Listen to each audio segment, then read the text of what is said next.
before making that decision, have you done these two things? One, have you prayed about it? It may sound so obvious, but it is not obvious at all. And there's a difference between telling God a decision that you have made and asking God for approval upon a decision you want to make. Now, let me give an example. So, for example, I want to build my home, right? Or I am planning to build my home next year, January.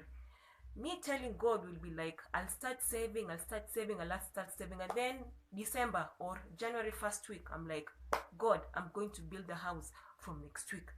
Although it is better, I would rather, in worst case scenario, it is better to tell God than not to. Unaamka tu asubuhi, ushaenda kujenga nyumba. As Christians, basically, as Christians.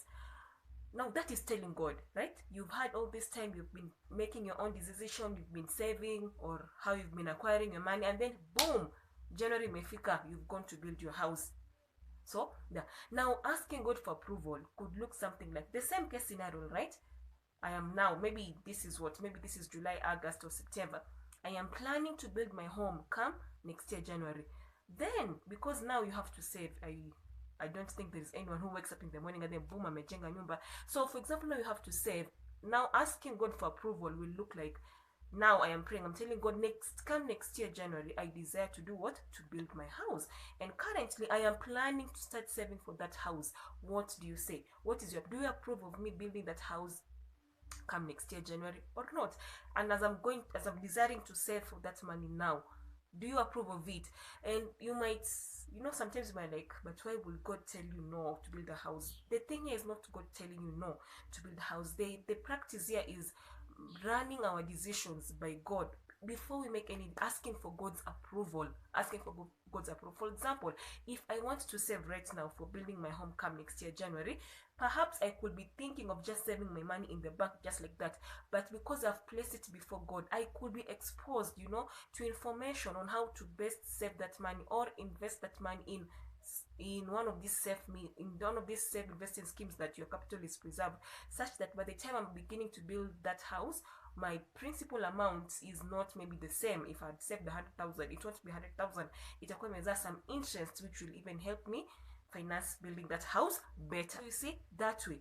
And then now this is asking for God's approval. That is, you want to make a stand, you have to do a certain thing in the near future, and then you ask for God's approval right now, versus telling God like, tomorrow I'm doing this, I want to do this right now. Telling God is like, you're not asking for approval, you want to do something, so you're just telling God, Abba Father, I'm going to do this, evil, and then you go ahead and do it. That is not asking for approval.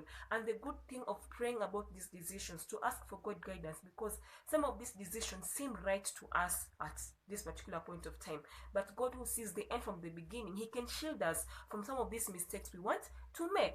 For example, you want to build a house maybe next year, maybe God will tell you, no, maybe wait one more year. You have given at least that leeway for God to guide you. But if you just tell God, I'm doing this, and then you go ahead and do it without giving some room, for answering or for being guided, then we get ourselves to ditches we could have avoided. So the question is, have you prayed about it? And praying is asking for God's guidance in doing that thing, and not telling God. Even when you're praying, maybe God could lead you. You'll be watching a TV, and then you'll be exposed to, before building a house, there are 3 things you should do. And then when you're watching that program, you're like, I didn't know this. Now you have knowledge that will help you do better. So my encouragement today is, before making any decision, let us pray. And not praying to tell God, but praying to ask God to give us guidance. And I understand there are decisions that, you need to make them here and now. There is no room. Even at that particular time, before, maybe if it's something that a decision you have to make right now, in that moment, you can make a silent prayer. Oh God, I am making this decision. If it is a wrong one, shield me. Or, oh God, I am constrained of time. I need to make this decision. Lead me. As I'm signing this contract, as I'm making this decision, may you guide me, may you lead me. Because some things, they come immediately and you have to make a decision there and then. But we can take 5 seconds in our hearts and pray and run these decisions by God. I have seen it in my own life. When I practice this, I am shielded from some mistakes, or better ways of doing something. I'm exposed to better ways of doing something that I did not know, through a program, through TV, through a random person. Maybe you've gone to buy your groceries, and then the people before you wanaanza kupiga story about something you have been praying for. Then you're like, oh, manze, I need to research more about this. And then when you research, you realize, oh, by the way, there's better things. So the encouragement here is to run our decisions before God, to ask for God's approval and not us to tell. Number 2 is seeking godly counsel.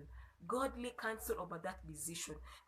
Going to people who've gone ahead of us and asking them, I want to do this, I want to do this. What do you say? What do you say? We can learn so much from people who have gone ahead of us, seeking godly counsel or wisdom. And when I say godly, I'm not saying don't limit yourself to people who are born again only.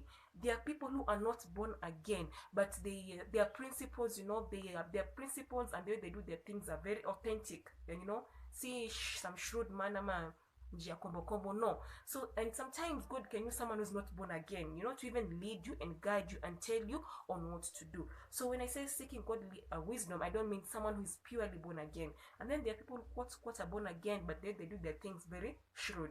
So seeking godly counsel, people who have gone ahead of you, people who they're doing their things is in a straight manner, asking them, I want to buy land.